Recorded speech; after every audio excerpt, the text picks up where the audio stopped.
Associate Prosecutor at the International Military Tribunal, Brady Bryson. Lieutenant Bryson had the responsibility of the prosecution of Helmar Schacht. Schacht was an economic wizard. He pledged his loyalty to Hitler in 1936 and has set about to finance the German rearmament, despite restrictions placed on his country's military forces by the Versailles Treaty, which was signed after World War I. Schacht served as the Minister of Economics and President of the Reichsbank through 1939. However, he was opposed to many Nazi policies, including the elimination of Jews from the economic life of Germany. As a result, Hitler had him thrown into the concentration camp for the last 2 years of the war. Here's Brady Bryson. I was in the Naval Reserve. I went in 1943. I went to indoctrination up in the New York area there. And then I went to Harvard for communications training. And then at the end of that, word came through that would be transferred to the University of Colorado in Boulder to take a course in the Russian language. So I went there. I was there about 6 months, studying 24 hours a day. Now, that was your choice to study Russian, or was that... That's where I was assigned. They did check with me, saying they intended to send me there. Right. So I went. So I got to be pretty fluent in 6 months, spending all my waking hours doing it. When I finished that course, I was sent to Naval Intelligence in Washington, and they put me to work deciphering Russian communication codes. Oh, wow. And I did that for probably a year and a half in Naval Intelligence. And then they approached me to go abroad, either to Japan or to Germany, to participate in the war crimes trials which were being set up. So who approached you? Who approached you? The Bureau of Personnel of the United States Navy. And I said, well, why in the world this? It's true, I am a lawyer, but even then I don't believe I'd quite turned 30. This was all in my late 20s. And I had no strong trial experience. I'd done a variety of things in Washington, Philadelphia, and New York by that time. But I said, why me for this? And they said, well, we really want you to go to Nuremberg. And I said, well, I wouldn't go to Japan unless you forced me. So I said, but why me at Nuremberg? And they said, we searched their files, and we're looking for a young person with substantial, sophisticated legal experience who has a command of the Russian language. And they said, in our files, there's nobody else. So I said, what am I to do there? Practice law with the Russians? And they said, no, you're going to be a liaison officer. You try to connect the Russian legal staff with the American legal staff. And since you're bilingual and you're a lawyer and you're in the Navy, we have the authority to send you. We hope you would enjoy going. How did it work? I know the combat soldiers had to accumulate points and couldn't get out until they had a certain point level. Did you have a term that you were committed to? I still had an unfinished term. Okay. And So what I said is, look, in 6 months, I'll have, speaking roughly, I'll have enough points to be released. I don't want to go over there and get deeply involved in stuff that it would be embarrassing for me to leave or difficult for me to leave, because I have a family and several children and a law practice that I hope is still around, and I'm not looking to make a long-term commitment here. They said, we'll promise you at 6 months we'll give you the option to return if you would. So on that basis, I went. I left in September of 45, and had the pleasurable experience of flying the ocean for the first time before there was any civilian flights across the ocean. I went in an army plane and flew to the Azores and to Paris, and then I met a British officer in the army, British Army, who had a Jeep, and he was on his way to Nuremberg. So we agreed that he should take me along. I had this set of orders to travel any place in the world except the United States, and to commandeer air passage. So, and it was up to me to get there. They just gave me this and said, you go and get there. I'd never been abroad before.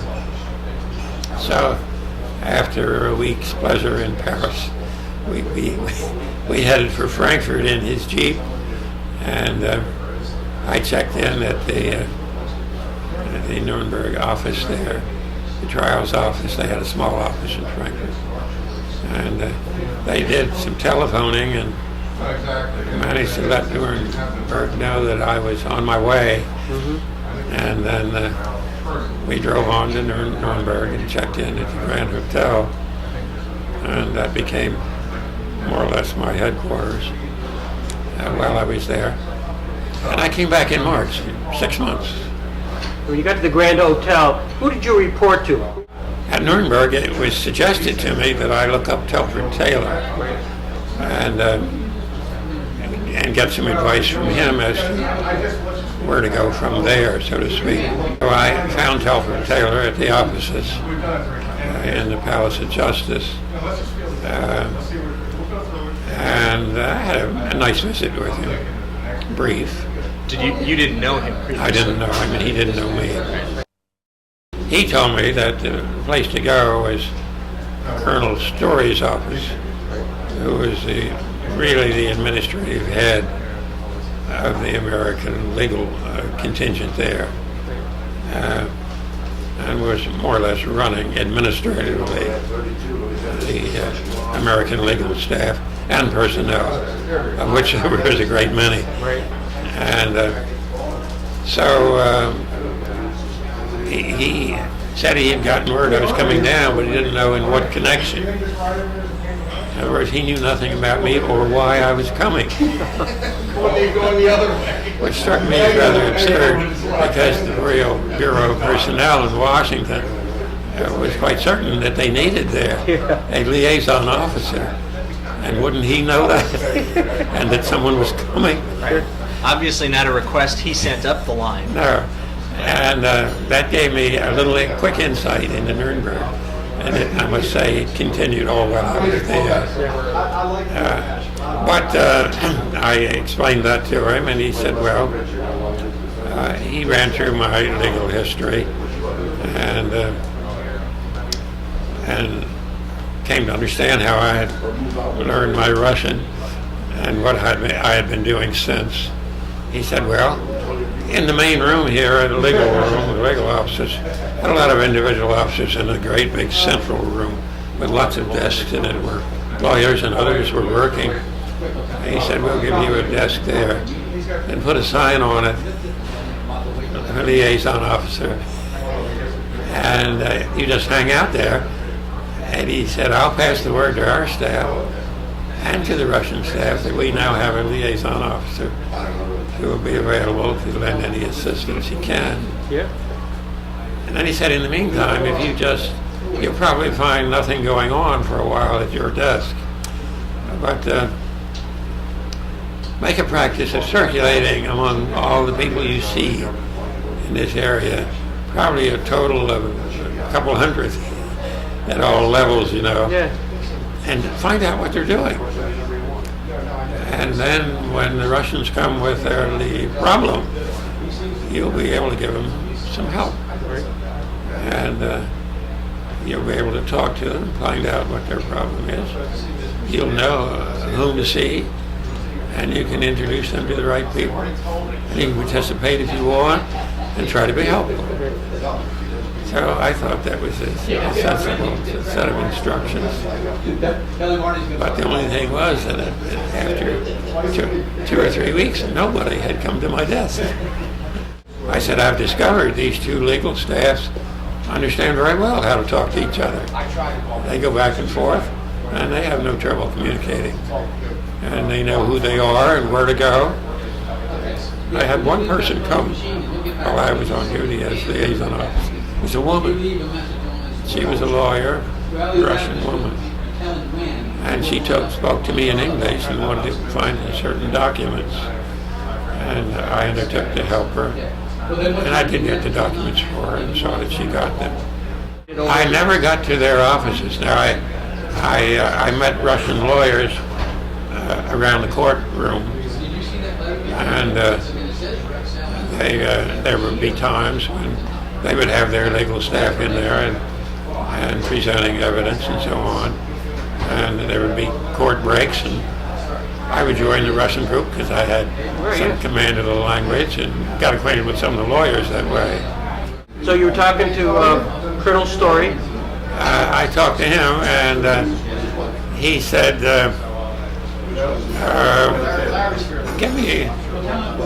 give me some reference in Washington so I can just check on you as a lawyer. Somebody who knows your career there.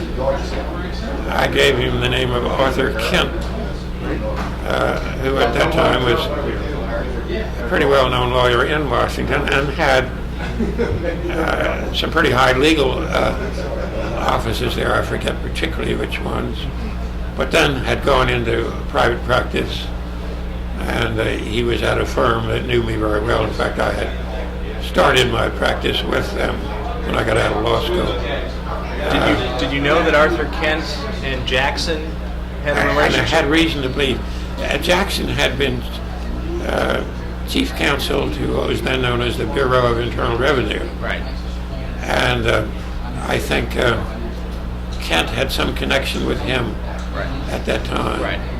And I think I remembered his talking about Jackson. It was Truman to put Jackson on the Supreme Court. And I guess he was Chief Justice. Am I right on that? Just an associate justice. Jackson was an associate justice. Associate Justice, yes.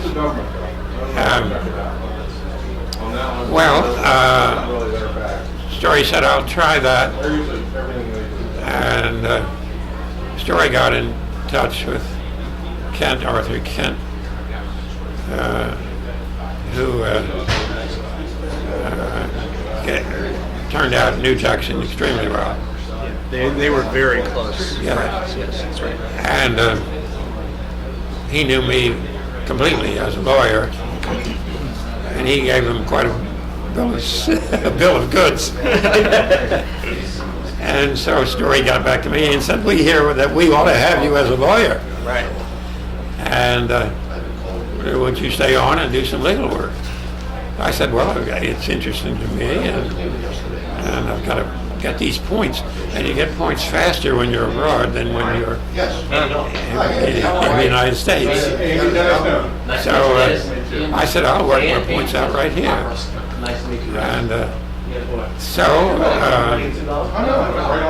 he formed a legal group, made me the head of a group of about 8 or 10 people, kind of a task force, which had several lawyers and secretaries for each, a translator, an interpreter, a person who could do research documents for us in foreign languages.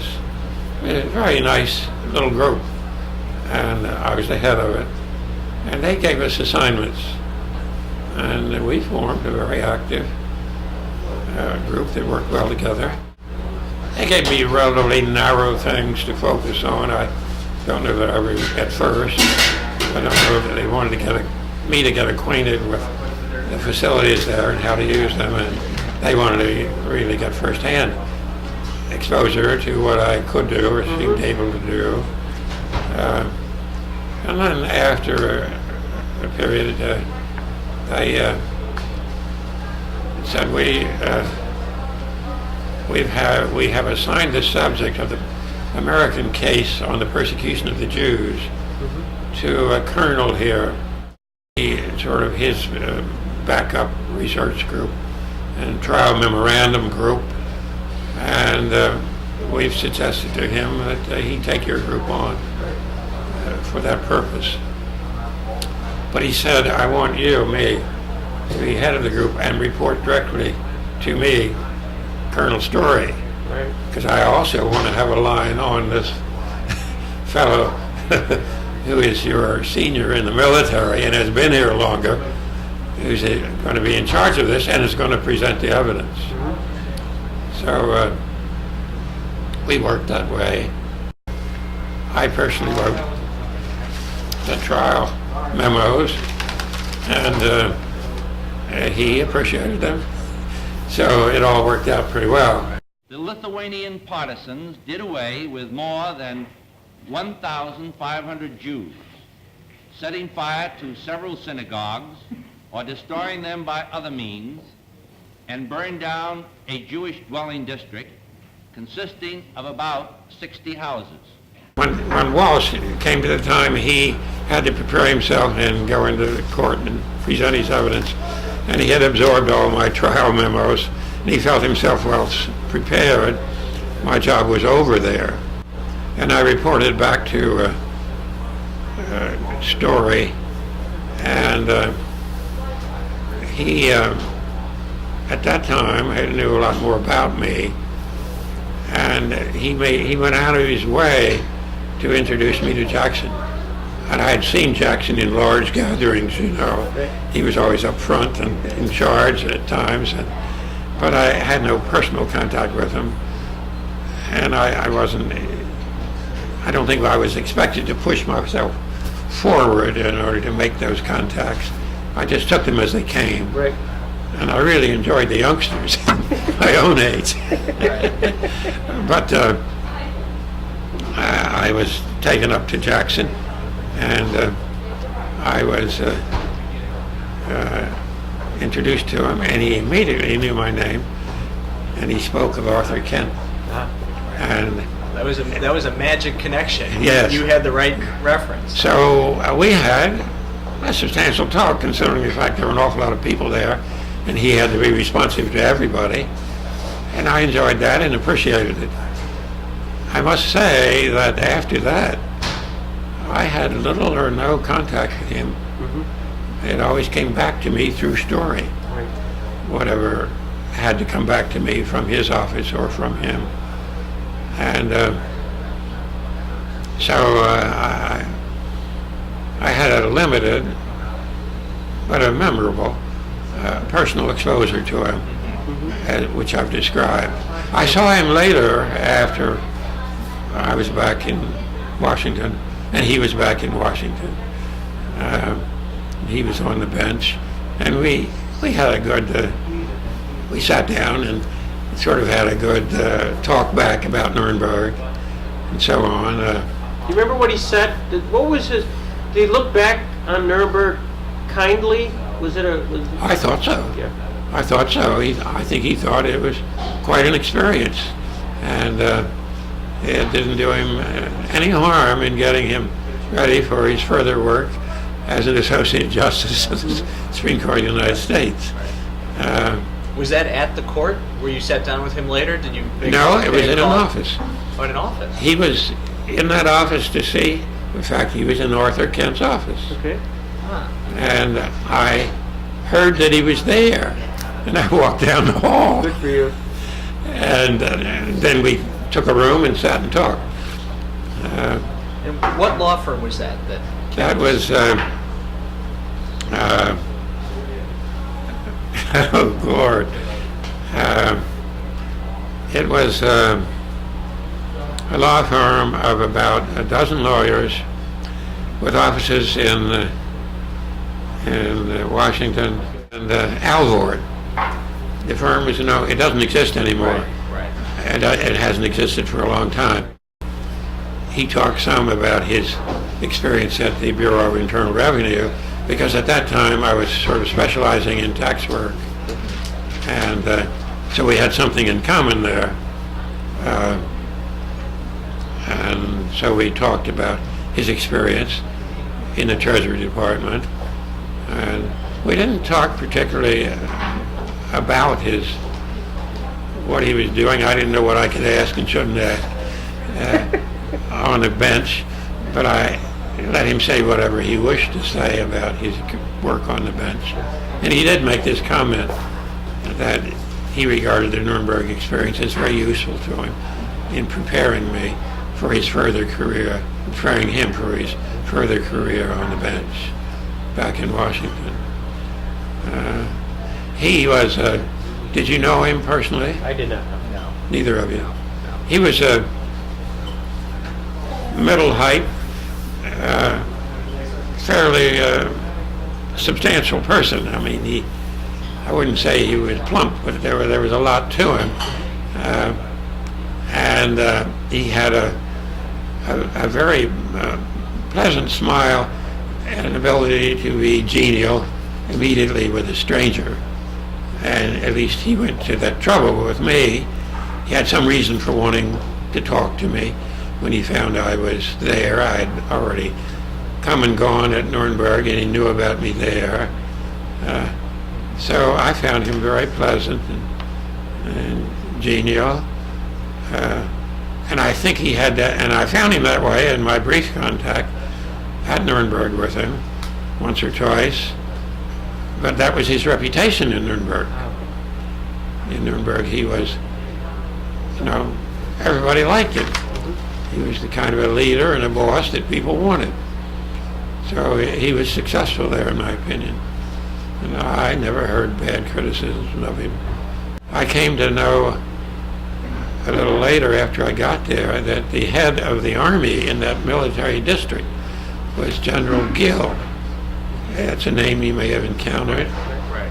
He was in very close touch with all the top guys, including Jackson and the council for the British and French and the Russian council and other administrative people and army people.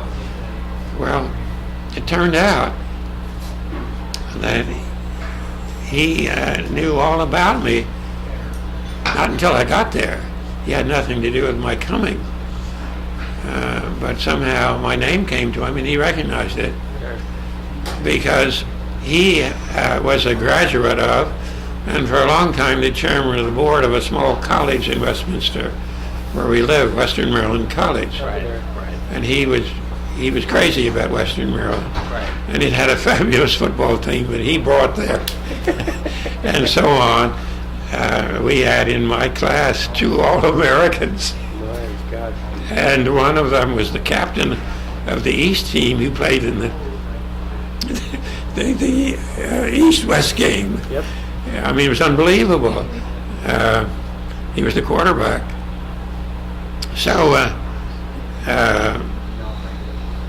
this General Gill, yes, was very glad to look me up when Jackson mentioned me to him. And so Gill sent for me, and I went to see him. He turned out to be a good person for me to know. Yeah. And when I got ready to go back, I would see him. And he said, I've got some documents that I have to be taken to believe it or not, the Navy Bureau of Personnel. And Where did it all start? they have to be carried especially. And I'll put them in your possession and you're responsible for them. with orders to deliver them to the Bureau of Naval Personnel. Well, I'll be darned. And he said, while you're there, you just speak to them about getting a release, and I will have sent the word. Powerful guy. And it worked out perfectly. Yeah. When I got there, I was 2 points short out of about 46 points he needed, and they waived the 2 points and let me go. But after I finished the work that I was doing for Walsh, and they were sort of filling in for the time being, it got to be a point where Jackson realized he was going to have to go to Washington in connection with the court to do something Right. at a certain time, and it coincided with the time when the United States was expected to open its case against Homer Schacht. And Jackson had insisted that he was going to open that case because he was the person who really insisted that Schacht be indicted. And the British opposed it, and the French opposed it. And Schacht had good friends in the banking world, in England, and in France, at a time when he was the chief financial officer for Germany. And Jackson knew the things he had been involved in and felt that he wanted a civilian leader, not a strong party man, among the defendants if possible, because he wanted to demonstrate that there were an awful lot of people who could have done something about this conspiracy that just willingly lived with it. And he thought here was a good example of that. And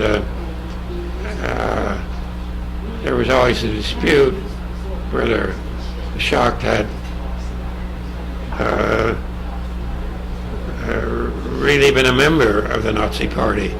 But we had evidence that he had, but he always denied it, and there were ways to dispute it. He wasn't terribly active in the administration of it at any time. He was terribly busy with all the financial system of Germany, but he was guiding it all in accordance with where the Nazis were trying to take Germany. And he was coming up with the money for the war. And so Jackson wanted to have him indicted, and you needed 3. I think you needed 3 of the 4 judges to make the indictment stick, as well as conviction, I guess. Well, in any case, the Russians sided with Jackson, and the 2 of them, I think, managed to persuade either the French or the British to approve the indictment of Schacht. I think it was the French, and I think that Schacht had his strong friends, banking friends in London. But in any case, Jackson wanted to make the opening statement of the case against, that is, the American case against Schacht. And I think we also opened the whole case against Schacht, and that the other countries, Russia and France and England, came along after our case was finished. And I by no means had charge of and handled the whole case that was brought against Schacht. I prepared for and made the opening statement at Jackson's suggestion, because he found he couldn't be there, and he wanted to select somebody. Why he had selected me, I will never know. But there were plenty of people around that were more senior than I and more experienced trial lawyers. But it was his decision. What did you think? He comes up to you and says, or they come up to you and say, "You've got the job." He didn't come to me. He didn't tell me about it. And Colonel Storey came to me. He said, "We've been looking for something for you to do, and we've got something." And he said, "You got enough time to do the preparatory work, and then you would open the case, give the opening statement before the court in the case of Homer Schacht." And he said, "Robert Jackson has directed this, and we assume you will do it."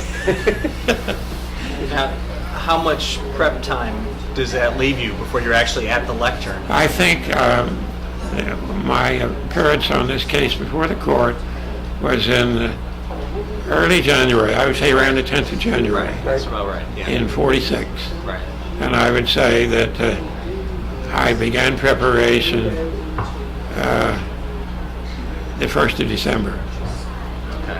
And I remember there was a great celebration at Christmas. Everybody took a holiday. They had various holiday places to go. Right. And everybody stopped and took a rest. But I stayed on. Did you have your... And I almost had the place to myself. So you didn't have your task force? No, I wasn't doing it with the task force. Right, this was a solo project. It was a solo job. Okay. And the task force was dissolved at that point when I took it on. So a lot of work had been done in preparation. I mean, the case had been worked on for fully a year before it opened. Murray Gerfine had had the case assigned to him before he left, and he was just about to leave when I got my assignment, and he turned over me all his personal files on the preparation of the Schacht case, which you can imagine was very, very useful. Oh, yeah. But there was still a lot of work to be done, and there was nothing in the way of the preparation of any opening statement that I could have well used. But he left and I took over, and I worked very hard from whatever the date was when I started until we reached the opening day. Now, is anybody really supervising you? No. How do they know when you get to the podium that, in fact, you've done it right? There wasn't a soul. Okay. I would have thought that Colonel Storey, who was a trial lawyer and the head of the legal department there, I would have thought that he would have called me in and said, "Now, Brady, give me a rundown what you're going to do." Right. But he didn't. And there were other busy trial lawyers there all the time. Telford Taylor was one. And there wasn't one of them that approached me, and nobody told me to approach anybody. And so I kept it simple. And I just got my, of course I heard opening statements before, both in Washington and there. And I knew what an opening statement was. I knew what it was supposed to try to accomplish. And I set out to do that. And it turned out that my statement had me there active. I opened first thing in the morning on the first day, and except for the breaks, I had the courtroom to myself all the first day, as I recall it. And then I wasn't finished. So when they opened the next morning, I resumed and went on till the noon break. So I had a day and a half in the courtroom. What a thrill. The record will show for itself, and you've probably seen it, or at least you have it available. Right. And I've got my 42 volumes of the blue right, set. I have a set of that. Right. And and I was asked some questions. Right, that's right. And I think I handled them the right way. And finally I closed down. I put in, 60 or 70 documents in evidence. I carefully identified each, and I think got along well with the court. Occasionally there would be an objection, and I would let counsel for Schacht object, and when he finished, I just would resume. I never bothered to argue the issue with him, and the court didn't stop me. So that was my way of handling my opponent. Schacht admittedly strained all the resources of Germany to build up a Wehrmacht which would provide Hitler with an instrument for realization of his desire for Lebensraum. Quote, Schacht, colonies are necessary to Germany. We shall get them through negotiation if possible. But if not, we shall take them. And I finished, and at that point, the case was, they went on to another case that had already been scheduled. They had a tough schedule there, and a long schedule. So there was going to be a break before that case would be resumed. And I had done what I had been asked to do. And I felt that everybody was quite pleased with what I had done. And Gill asked me to stop by when I finished, the next day or so, and he said that he had had dinner that evening with Jeffrey Lawrence, and that he was going around talking about, couldn't stop talking about Brady Bryson. Wow. He thought what I had done was a terrific job. And he even said, sort of confidentially, I wouldn't want this to be quoted, I'm not sure he said it, but Gill gave me the impression that Lawrence was saying it's the best I've heard so far in this trial. Wow. Well, I don't want to be, accused of claiming that compliment when I'm not that certain of it. Well, it's hearsay, but from a direct witness, it's a nice compliment. Yeah, anyhow, I knew I had been well complimented. Right. I came away feeling that nobody had any negative criticism of what I had done at any level that I could find out, and I was very pleased. Well, I can add I can underscore this. We had Bernie Meltzer, who did the case right after yours. Is that right? And Bernie Meltzer talked about you and how the staff reacted so positively towards a very difficult case and how well you presented a very difficult case. And he didn't know we were coming to talk to you. So yeah. I think that was going on through the whole group. Not too many were saying it to me because I wasn't that close. It was a place where I was there a limited period of time. Now, what happened after you've done your opening of the Schacht case? Then after a day or two, I went back. I went to Storey's office, and I said, I think I've done what I was assigned to do, and I don't know whether you know it, but I believe if approached, the military would reassign me to Washington at this time, and I really think I've done all I can do here, and I think I'm entitled to be considered because I'm on the verge of having enough points, and I've reached a breaking point in my work here. Right. So he was very good about it, and he said, go see General Gill. He's in charge of that. I went to see General Gill, and I've told you what happened there. He immediately gave me orders to travel and orders to go to Washington and to deliver these documents. And so I went to London. I stayed there a week, 10 days, sort of just, getting acquainted with. Did you have any part of you that wanted to stay to sort of see the rest of it? Well, to be there through the verdict, any of that? I had to make a choice, and it was a difficult choice because I could see what was going on in Nuremberg, and I found it very interesting. I felt I really had adjusted to it and succeeded thus far, and I knew there was a lot more work to be done. I knew they needed personnel. I knew they thought I was useful to them. So it wasn't easy for me to turn my back on it. Right. But I had very strong personal need to get back and get out of the service.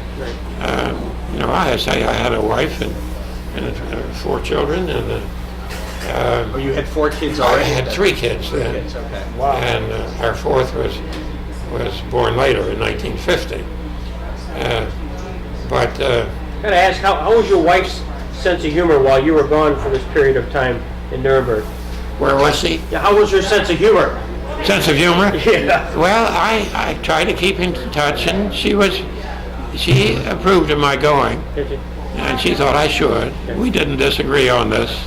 I consulted her when the opportunity arose, and she thought I should take it. She helped me decide to go, and I had made a commitment to her that I would try to keep it on a basis where, as soon as I had enough points to get out, that they would release me if I could get that. And sort of suggested to or instructed not to really talk about the fact that I was leaving for good. I went there for all intents and purposes on a legal mission at the direction of General Gill for something he needed to have done in Washington. Okay. I was under his authority. He assigned me to do this. And that was my next assignment. Whether I might come back or whether any further arrangement had been made was really not talked about. It's pretty certain that they wouldn't send me back, that they would release me when I got there. I didn't actually know that. And if they hadn't released me, I would have come back. I think my orders contemplated that I would come back to Nuremberg and report what I had done to General Gill. But the Bureau of Personnel had superior charge of me. I was one of their personnel and had been lent to the Army. And if they wanted to release me, that would cancel out any instruction of an official nature that Gill may have given me. What was the morale like? Here you are, it's 3 or 4 months into the trial. The trial seems to be taking a methodical time period. It doesn't seem to be real quick end in sight. What was the morale among the lawyers and the staff? Did you get a sense then? Well, everybody that I was exposed to was working very hard. Right. There's no question about that. And in fact, they were very cheerful. They'd just done this Christmas party that I skipped in order to get ready to do my job. And they came from back. I think they had a very good time. They went down to that mountain top where Hitler used to go. Right, Berchtesgaden. What's the name of it? Berchtesgaden? Berchtesgaden, yes. And They went skiing and that sleigh sort of riding. thing. And now I'll amend my story a little bit. I went down with them, but with the understanding, whoever was in charge of the group, to leave me out of all social things. And I had all my papers with me, and I was going to take advantage of the opportunity to be in a private room alone and to do all the work I felt I had to do. Right. So I did occasionally see a few of them at dinner, or I might have gone to dinner with a group or some other group there, and I could tell the morale was super down there. Yeah. They were having a wonderful time. Yeah. And I came back and resumed what I had been doing.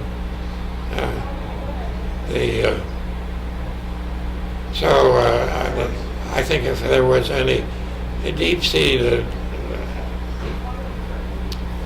downbeat morale going on, I would have heard about it. Was there a sense of history while you were involved in the process? I didn't have the sense when I went there.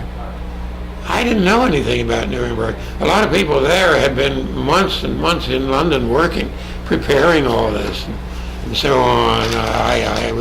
I had no hand in the origin, in the idea, in the development of it, in the preliminary work that was done in England and elsewhere. Like Drex Spreckle was there. In fact, he stayed on even a couple of years afterwards. I was a Johnny-come-lately, because most everybody I ran into had been there, or had been in London. And I was a newcomer. And so I didn't spend a lot of time just, you know, shooting the bull, so to speak, with the other lawyers at a personal level. Conclusion. The tribunal finds that Schacht is not guilty on this indictment and directs that he shall be discharged by the marshal when the tribunal presently adjourns. When the day was done and you completed your piece of the Schacht case, and then in October of 1946 you open up the newspaper and find that he was acquitted, did you have a reaction to that? Yeah, I think that was no surprise. Right.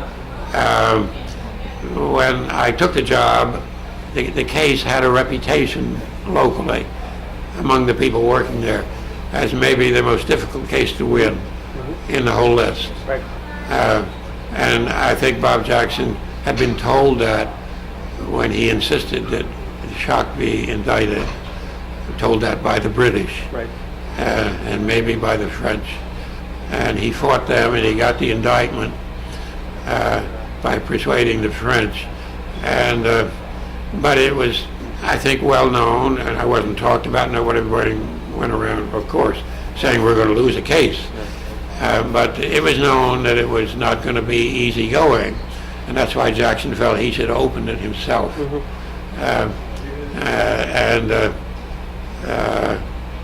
So I knew it was going to be tough going. I didn't leave because of that. I had my own reasons, which I've explained to you. And I would have enjoyed staying on if I felt I could and should. But I was not there when the rest of the case was heard, including the cases against Schacht presented by the Russians, French, and British, nor any of the defense, except a few interruptions I had while I was presenting our opening case by motions or interruptions. That's the only exposure I got to their defense. But I knew enough to realize that it's perfectly possible this will not be won. The decision had been made to indict him, and I don't believe I would have disagreed with that. The decision having been made, we had a duty. Our job was plain and clear, and we had a job to do. Right. And I felt that I had done my job well, and I wasn't at all unhappy having been given the job to do. And the outcome wasn't going to change that. Right. And that record would always be there. Right. I felt, as I told you earlier, that I thought the big name of the game is the record. And I felt we made a record on Mr. Schacht, even though he managed to get acquitted because he couldn't. You could only get 2 judges willing to convict him and 2 unwilling. Nevertheless, nobody can read that record and say here was an innocent man. You know, he wasn't really held to be innocent. He was held to be just not convicted. Right, exactly. And they're very different things. And a very tight vote, and the Russians dissented. So the record was made in the case of Schacht, and that's what I thought I was there for, and that's what I thought Nuremberg was all about. And the fact that he was acquitted didn't change any of that, which was the real substance as I saw it. In an interesting way, the fact that a few of the defendants were acquitted enhances the credibility of the trial. I've said that to any number of times in just casual discussion with people who learn I was at Nuremberg, and I don't like it to sound like I am apologizing for Schacht's acquittal. Right. But I do think that it had to be known this was not a kangaroo court, Right. and the court had to prove that. Right. And they set a high standard for conviction, Right. and it was a wise thing to do. Absolutely. That does strengthen the record tremendously. Yeah. No, I agree. So your point is extremely well taken. You have Jackson at the top. I knew him. I told you about Storey. I just had a brief exposure to Tom Dodd. I knew who Sidney Alderman was, the guy who was in Frankfurt in their office when I made my way to Nuremberg. Gotcha. Okay, good. And it was he who told me, and I see Telford Taylor is listed right under him, so that's why he sent me to Telford. I dare say Telford was reporting to Alderman. I'm not positive on that. And then I knew who Eamon was, but I didn't do any work with him. I never knew Albrecht. I don't remember Colonel Wheeler. Bill Baldwin I remember. Brockhart I knew casually. I don't remember Donovan or Wallace. I've told you about Major Walsh, for whom I did that work. Farr I don't remember. Sam Harris I remember. Drexel Sprecher is still here in Washington, and he has kept in touch with me through the years. So I feel I know him pretty well. Whitney Harris, of course, I remember. Lambert isn't just a name. Atherton is just a name. There's my name. There's Bernie Meltzer. I knew him better. I remember seeing Kempner around, but I didn't work with him. I remember Walter Brudnow, although I didn't work with him. I don't remember Hartley Murray. I don't remember Charles Burdell. That covers. Bill Jackson was a circulator, and yes, I at times would occasionally have dinner with a small group that lived together. There were a number of small groups that lived together, had their quarters and meals together, and they all felt that I should be there. But I'd said to them, don't say anything, but I'm in the Grand Hotel. But they would occasionally invite me, saying, you should have been here, and so come on to dinner. And I remember going deer hunting as a moment's relaxation. I think this was before I got too busy, when I was just briefly there. My horse friend, during that period we were exploring the countryside, and he turned out to be a deer hunter. I had never hunted deer in my life and had never fired a rifle. And that group that Jackson was in organized a deer hunt and invited me to go, provided me with a rifle. And I went, and believe it or not, there were about 6 or 8 of us that went deer hunting. Out there quite a long time, with a German guide, you know. And believe it or not, I was the only one to shoot a deer. The only time I ever did it, I didn't particularly enjoy it. I wouldn't want to do it again. Right. My strongest feeling about Nuremberg, that its real value was to make to the extent humanly possible, so to speak, make a permanent written record of that terrible period of history. Mm-hmm. And that it was the history that was valuable. After all, the war was over. Right. There wasn't a war to fight. And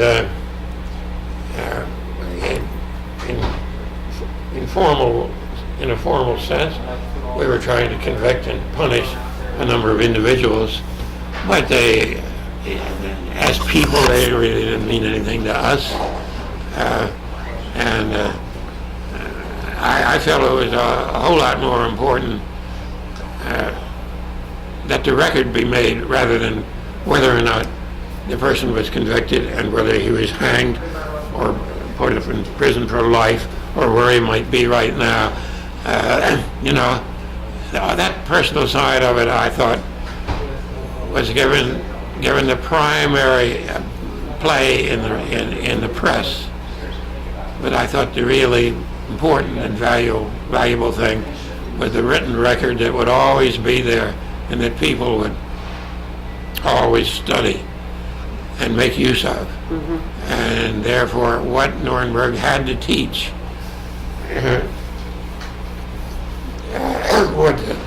would go on in subsequent generations because the record was there. The names, including even Bob Jackson's name, would become just a name of some vague identity to maybe members of the bar 2 or 3 generations later. Right. But the record would be there and could be completely recaptured. So that was my feeling. Yeah. And I was, glad that I've been a part of that.